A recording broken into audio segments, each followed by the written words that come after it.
हूं मोहम्मद इकबाल शेख। आज मैं आपके लिए स्टॉक एंड ट्रेंट में वाटर वर्ल्ड के मालिक जनाब मोहम्मद चौधरी साहब का इंटरव्यू, जो कि मौत चौधरी के नाम से मशहूर हैं, उनके ज़िंदगी के बारे में सवालात कि उन्हें मिलियनर बनने तक अपनी लाइफ में किस किस्म की मुश्किलात का सामना करना पड़ा। ये भी बताता चलूं कि बीबीसी का एक प्रोग्राम है secret millionaire.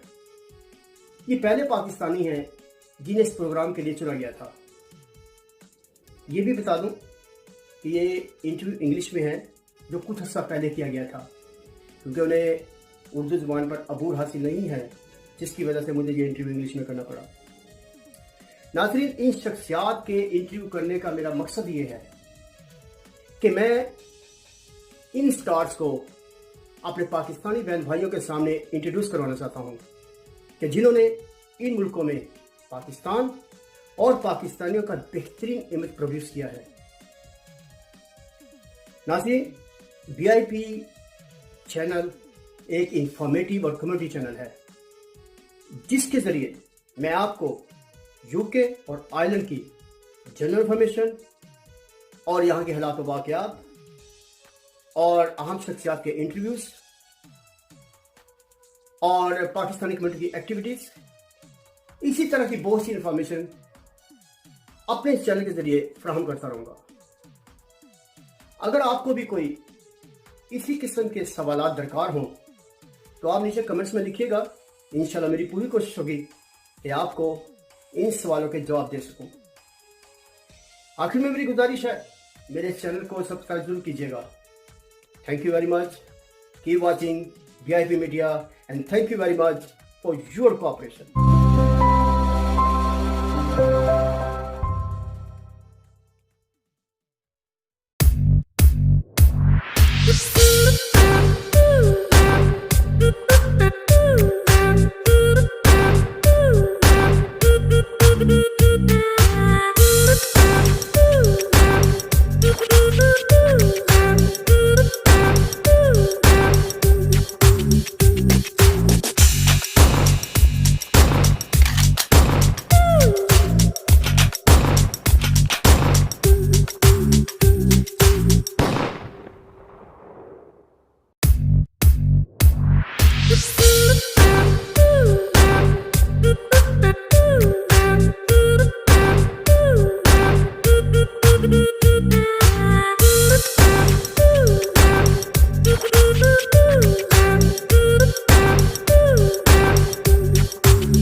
When you came to England with your family, could you tell me about your past life briefly? Well, I suppose I better start with Pakistani. Well, I was born in Pakistan in Punjab, near Rawalpindi. In Rawalpindi? Near Rawalpindi, in a rural village called Tatakalam, Chikwal and Medyal. Okay. My full name is Mohammed Choudry, but obviously when we came here, In fact, when I came here, I was 8 years of age, 1969. Didn't go to school until I was 9 years of age. I was the only Asian kid in the whole school. So, of course, my name got shortened as time went by because it's easy to, people just couldn't pronounce the names. You know, so really, Ishaq is my middle name. That's what I'm known as in my family, but everybody else knows me as Mo. Okay. So when you came here, I mean, 1969. 1969. Yeah, yes. I was second generation. You started here? Yeah, my father first of all came to England just when I was a baby, towards the end of 1960-61. Like a lot of the Punjabis at the time, came along and find some work before immigration controls. It's amazing, isn't it? You know that there was no controls. They could just the British used to go and actually try and recruit labour after the war. Okay, you came here first time. So how did you feel here in the UK? I mean, I felt, first off, at that time, I felt like an alien. I felt so alone. It was not a very nice experience. Okay. You know, imagine yourself, you're 8 years of age, you're all of a sudden, one day I'm playing with all my friends in the village and being up to the usual mischief that most 8-year-old kids go through. Nice sunny day, and next thing you know, I'm on this plane. For the first time, I was on a plane, I was sick. Went to Karachi, from Karachi to Heathrow, and we got off the plane, and I'd never seen anything like it. You know, there was no sunshine, and then these white things were falling down from the sky. And I didn't know what that was, you know, and then I obviously realised it was snow afterwards. And it wasn't a very nice experience, didn't have any friends. Okay, after that, I mean, education, where did you get education, everything? Well, we came in March. I didn't go to school until September 1969. I was, when I was 9, so I was born in September. Okay. It was Luton Denby Junior School. That, and I was the only Asian, in fact I was the only boy of colour in the whole school. There was basically a white school. And there was a program on that school about 4 or 5 years back, and it was about the fact that there's 95% of kids are Asians. But I was the first one, I was the only Asian in the whole school. And it wasn't a very nice experience. So how did you feel there, that you were first Asian there in this school? It felt very lonely, because I couldn't speak, read or write. I was 9 years of age. So obviously I had to play catch up, you know. It's like being 5 Did years you face any bully kind of this reaction? Yeah. Well, you could call it bullying, you could call it victimization, you could call it racism, I don't know. But I was picked on relentlessly by my colleagues, pupils, because I think children, wherever you are, they pick on weakness. So if you can't speak or you can't communicate, and I thought it was just the colour of my skin, and maybe it was the colour of my skin. But interestingly, the bullying stopped as soon as I was able to communicate. But your skin is fair, why you say that? Yeah, I think I have lovely skin, you know, I mean Mediterranean skin. So I'm not brown and I'm not white. But I think at the time, because I was different. Now the time is different than before or now? No, before. You see, I felt like I was a pioneer. Okay. So a lot of these kids had not been used to seeing a person who wasn't white. And because I couldn't talk, couldn't speak, I was an easy target. Okay, after that, after school, how did you get, went to the universities? Oh, it was very difficult, wasn't it? Because, as I said, I was playing catch-up. So I did a couple of years at junior school, and I went to a senior school in Luton also, but that was an inner-city school. And it wasn't a very bright school either, you know, it was... I spent a couple of years there, 18 months. And my father was a budding entrepreneur, you know, he wanted to make a go of his life. And he bought a grocery shop. This is a typical stereotype of a Pakistani at that time, buying shops, right? Now it's taxi drivers. So he bought a shop at a place called Telford, which was a new town in a rural county called Shropshire, in the Midlands, just north of Birmingham. Okay, did you feel in universities did you face this kind of a bully kind of activities in the university? I did not, apart from the first 2 years. Once I was able to communicate, then all the racism and the obvious racism and the obvious bullying ceased.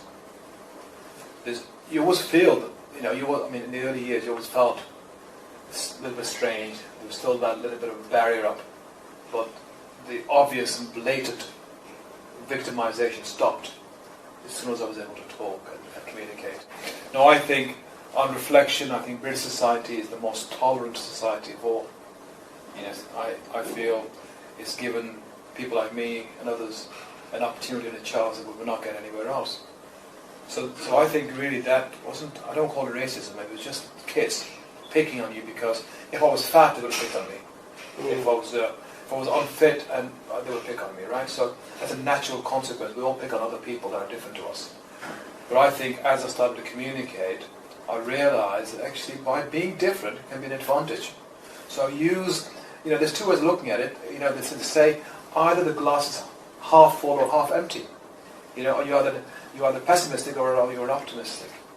After all this time in my life, I still think, living in England, there's going to be sun shining tomorrow. That's how much optimistic I am, right? Because the weather in this country is terrible.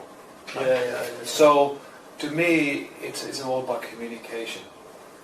And this country has given me a great platform. And I think I learned throughout my early life how to cope with the difficult situations. Because if you can cope with what I coped with when I was 8 and 9, you can cope with anything. I then realized that sometimes by being different can be an advantage. So I, for instance, went to a grammar school, and I was the only Asian going to grammar school. I was the only Asian boy to go to a physical education college. When I was in financial services, my first career, I was one of the very few Asians that was an independent financial advisor. So straight away when you go into a room of 200 or 300 people, you're the only person who's different, who's not white, you get attention, you get recognition. So I was famous before I was famous. So I kind of utilized my negative, I suppose, my difference in a really positive way. Okay, what made you decide to purchase Waterworld when you knew it was losing £500,000 per year?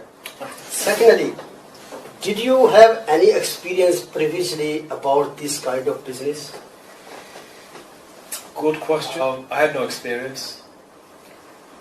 But to answer this question, really, you need to understand the background. It wasn't the fact that I just all of a sudden decided that I was going to take on Waterworld. You've got to understand the person, the character of the person, before they made that decision.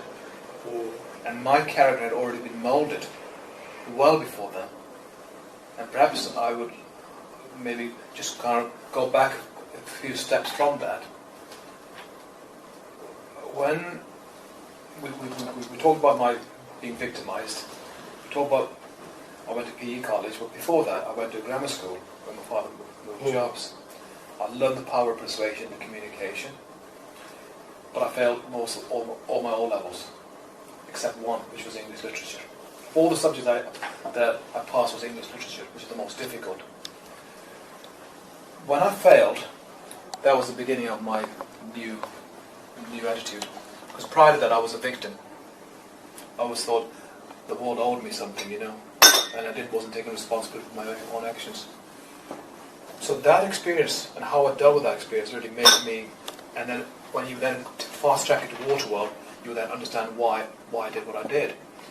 I decided, in life, some of the stuff I talk about actually, about power of three, about there's three things that you need to have in order to be successful in any walk of life.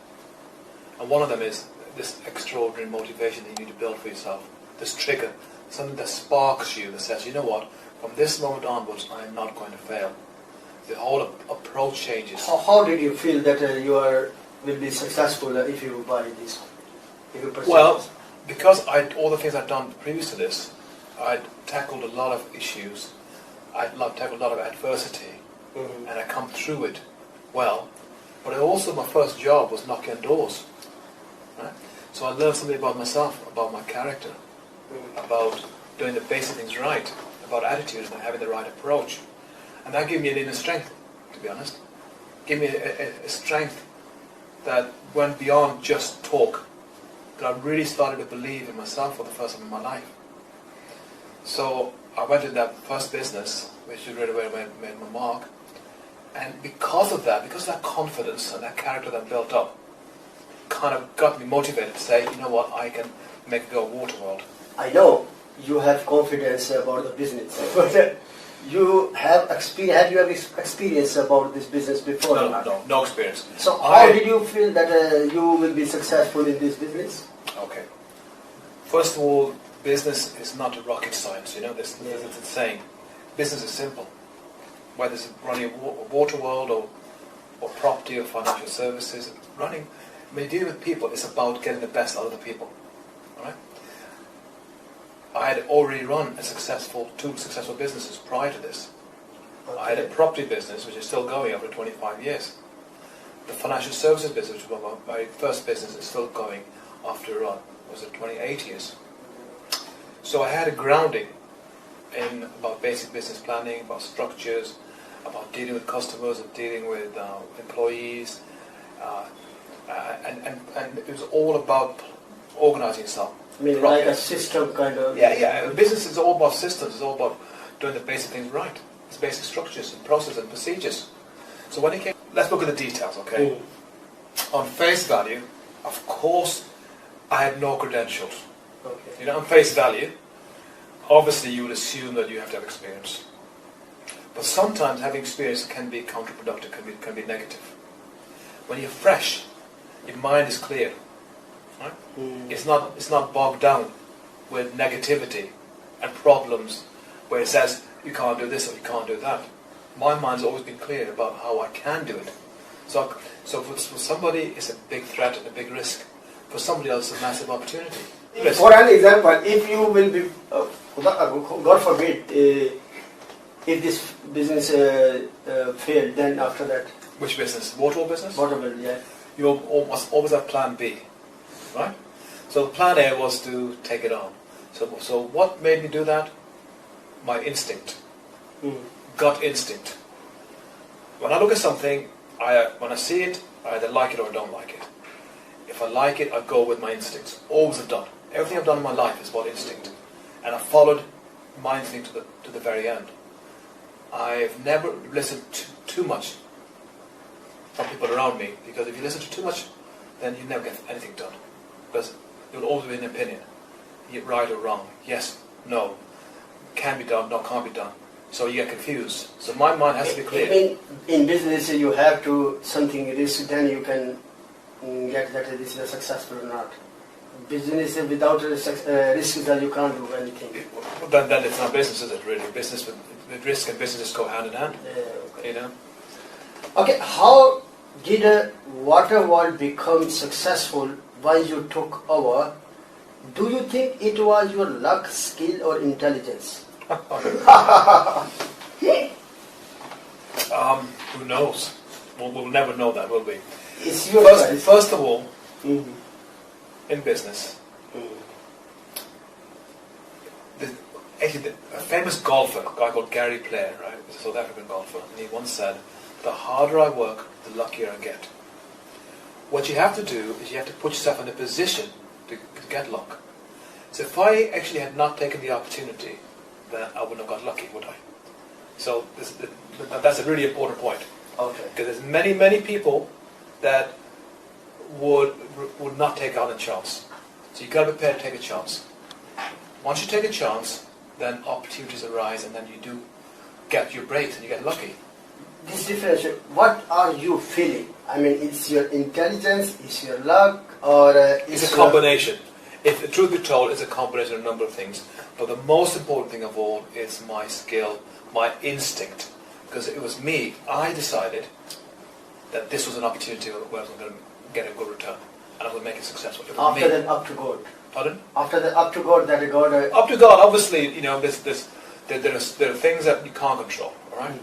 But putting things, subject to all of that, you asked Javed Mian that. Oh, yeah.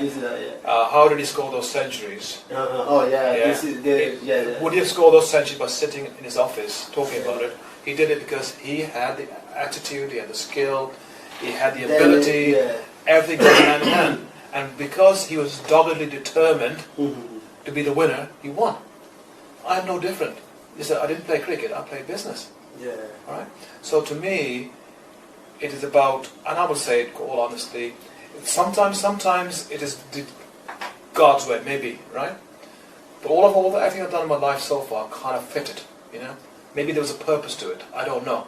But if you're looking if you exclude the superior being, God's way, God's will, put that on one side, even God says in the Quran says, you know, you get out of life what you're going to put into it, right? So you have to make you have to do something then. Exactly, Yeah, things just don't happen for you. Mm-hmm.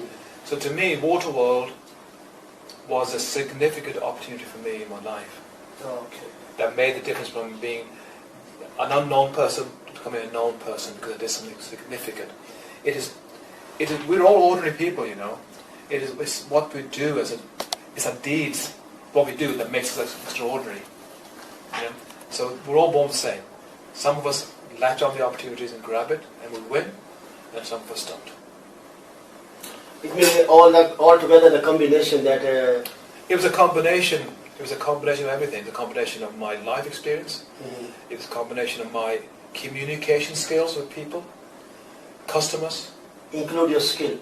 My skill, yeah, Okay. Absolutely. Yeah, absolutely. You know, Okay. this is part of you as a person. That's what distinguishes you as an individual from the rest. Mm-hmm. If we were all the same, then 6-7 billion people in this world will all be the same, wouldn't we? Some win, some don't win. Yeah. Everybody's got a skill. Just sometimes they don't know what their skill is, and they never find out. And also they never take a chance to find out what the skill is. The difference with me is because at the very beginning I learned to take my chances. It goes back to when I was 8. Do you have any intention to join politics in the future? If you will enter into politics, which party will you join and why? You're obviously referring to UK, right? Yes. I did consider going to politics about 3-4 years ago. Mm-hmm. And I could have been fast-tracked either with Labour or with Conservatives. Okay. But I decided that politics wasn't for me. Not for you. No. So then No. you don't have any chance in the future. I don't know about the future, but all I can say is the opportunity when I had it, I didn't want it. There's a reason for that. Why? I'm too straightforward. Oh, good. Yeah. Very correct, yeah. I don't trust politicians. Yeah, politician is the... Yeah, listen. And the bottom line is this, that I'm my own man. I want to do things by instinct, what I feel is right and appropriate. And I don't want to be beholden to the policy of that particular party. So that's the reason why. So any political party, did you, they contacted you or not in the past, Yes. like Labour, Conservative? Yeah, all of them. All of them? Okay, who, Sayyida Warsi or like a...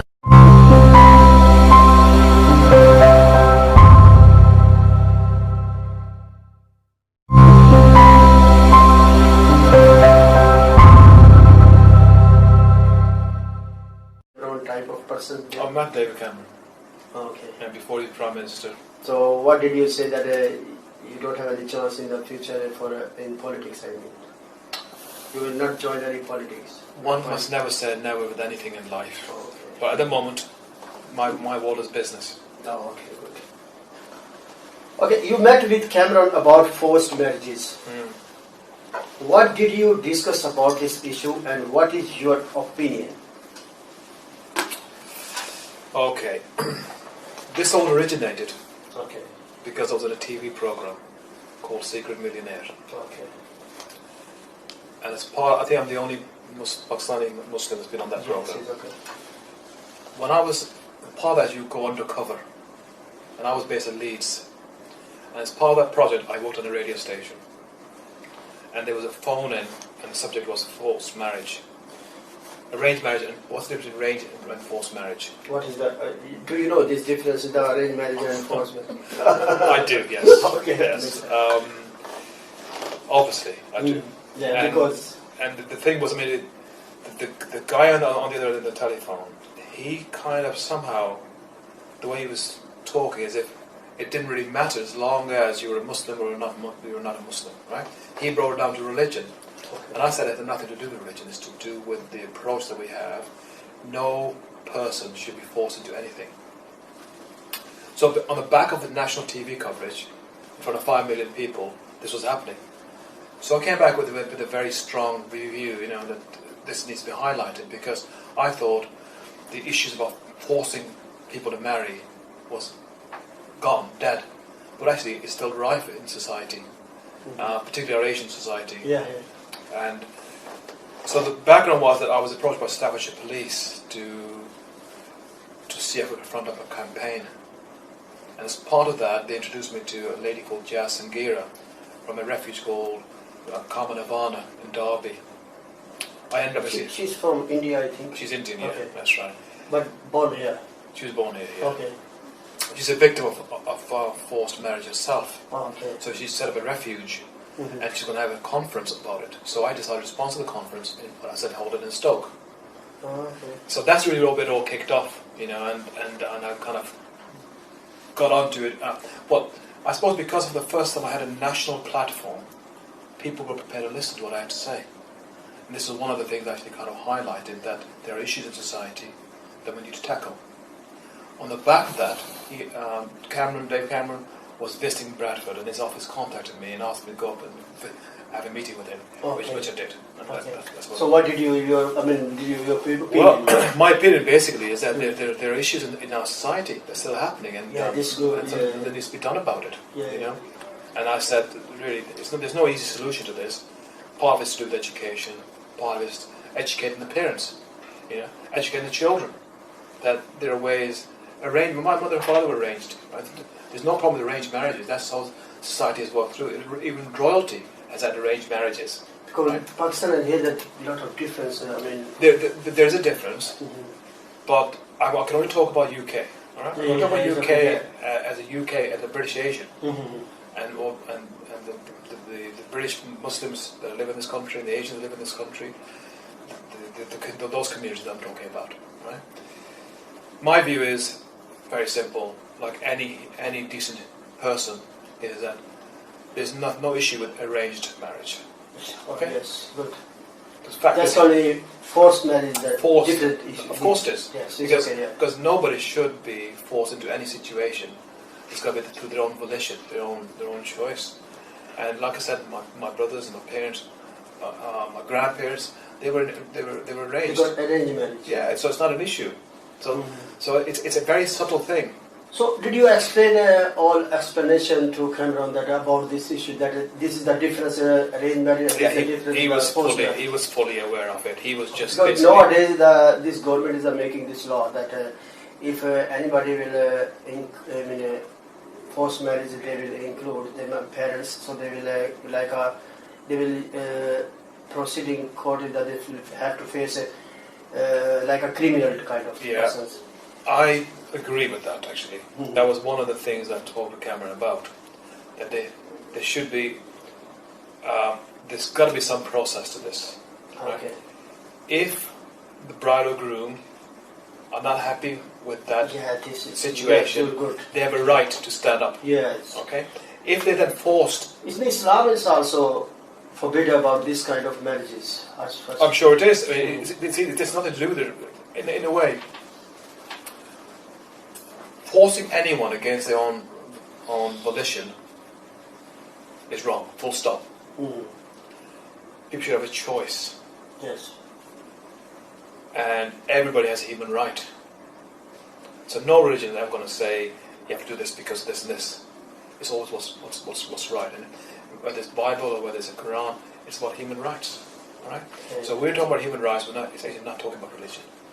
And to me, our British Asians, the fourth generation now, in some ways, are thinking more backward than my parents did in the 60s and the 50s. Yeah.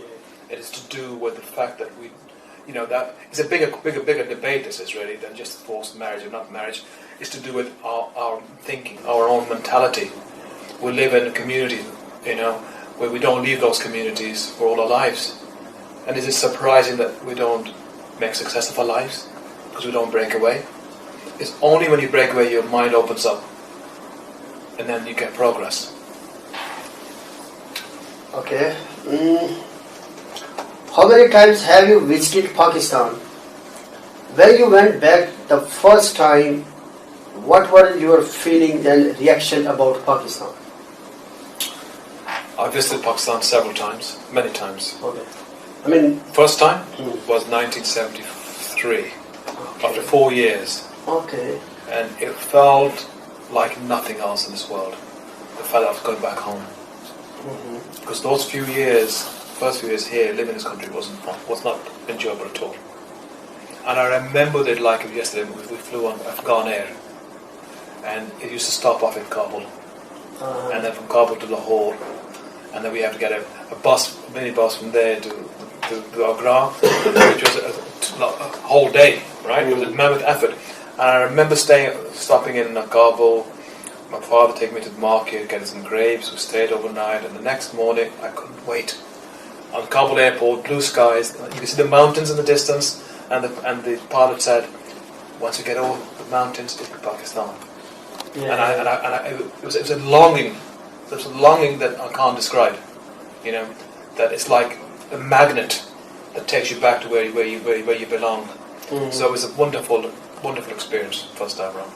So then you grown up, so after that you went back, so how did you feel that time? Well, from 1973-4, went there to stay for 2 months, and I didn't go back until 1987. 1987. Okay. Yeah, so when I was an adult, when I was a young man. And that was a nice experience too. Again, I had a longing, because from the age of 13, 14 to about 25, 26. How are you feeling that time, that you met your persons and your village, you have saw this village and everything is your childhood. So how did you feel that time? Which time? The first time or the second time? Second time. I felt just as excited as the second time, because I was going back as an adult then, whereas before I went back as a teenager. I felt just as excited, and all I wanted to do was go back to the village, to where I was born, to see my relations and my friends and people I grew up with, and have the food and have the chapatis and that roti and all the stuff that that I used to do when I was a young man. It was just it's like an escape. It's like going back. It's like an adventure. That's what it felt to me. You good feel. I felt brilliant. I felt it's very important as a person to have your roots. You know. Yeah. And it was just like when you're just like when I did the Secret Millionaire. I did that because I felt I need to go back to my roots. I felt I'd kind of detached myself from my own people for so many years. In the same way, from the age of 13, 14 to 26, I'd also felt I'd kind of become detached. And it was good for my soul to go back, to reconnect with my family, my friends. One, it makes you realise how lucky you are. It makes you realise, it gives you more depth as a person when you got a root, when you know where your culture is, where your beginnings are. Okay. What do you think about Pakistanis and Pakistan nowadays? Today. What do I think about Pakistanis and Pakistan? In what respect? In what respect? In what context? Okay. How many? Your idea is the Pakistani and Pakistan. Is good or good experience, good people, not this kind of.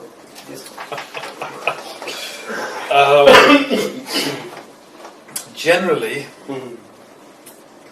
how many percentage are good, or how many this kind of, how much percentage?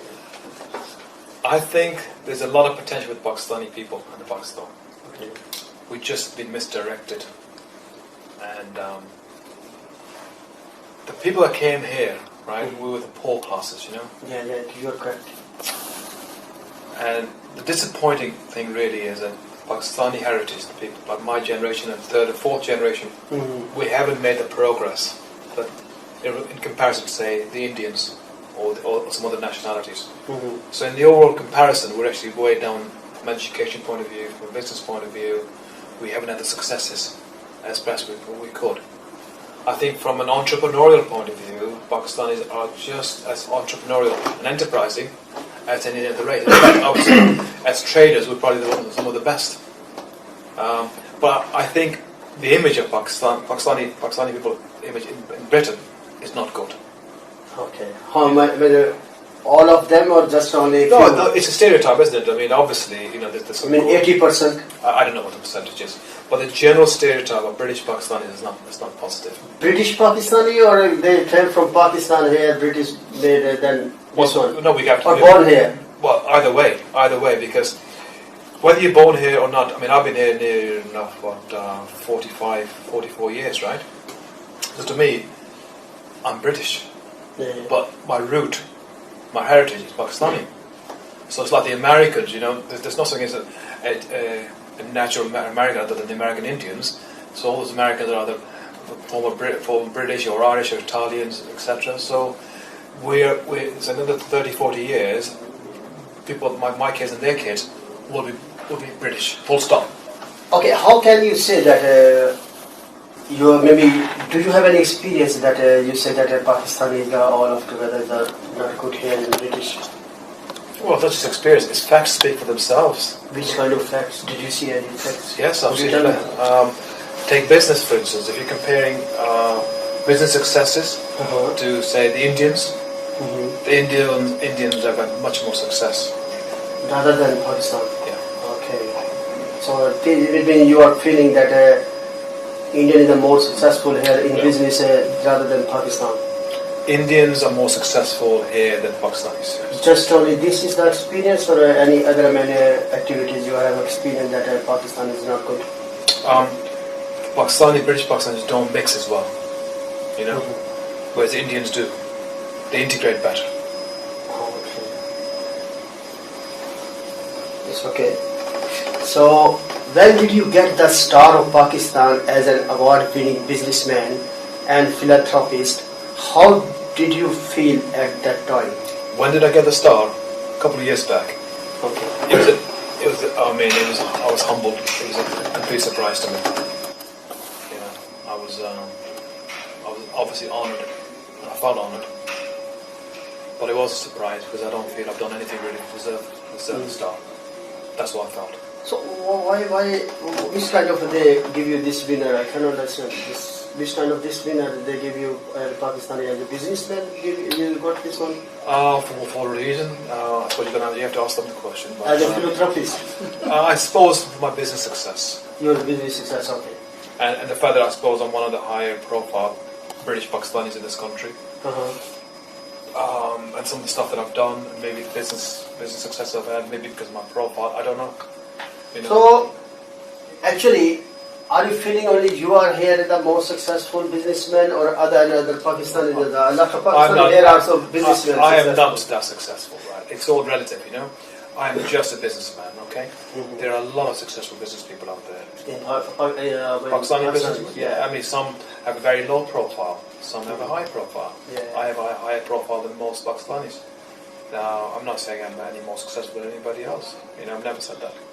Okay, what is the point that you did not attention learn, Urdu? Why don't I speak Urdu? If you understand my beginning, you'll understand why. Because when I was the only one, I had to speak English. But if you see another people, they are here speaking, like you can see Dr. Musharraf. Yeah, that's true. But he can properly English because he grown up here. And secondly is the Lord Nazir you can see, and Sayyida Warsi, there are a lot of examples here. Yes, I know them all. I know Sayyida Warsi and Lord Ahmed. So? We're all different. We're all different. We're all different. Maybe, yeah. Because, you see, I have kind of become English in my ways. Yeah. You know, my whole life is English. So even my friends and associates are all English. So therefore I've not had a need to speak in Urdu or Punjabi, and I had the need to use it. When I go back to my village in Pakistan, I speak Punjabi. And because I suppose Do you speak Punjabi? I can speak Punjabi. Oh, good. Okay. At least you... But I'm not going to speak it now. But I speak Punjabi, I can get by with Urdu, I can read Urdu, I can read Arabic. Really? I've read the Quran, I've done it all. You know. I was a good Muslim boy. Good.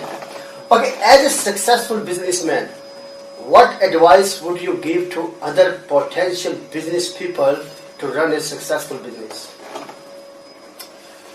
I think it's very simple, basics, isn't it? It's about have some faith in yourself. You know, believe in yourself. Okay. With confidence. Most importantly of all, you must have faith in yourself as a person. And follow your instinct, whatever. Okay. What I'm basically saying is that as an individual, everybody's got skill, right?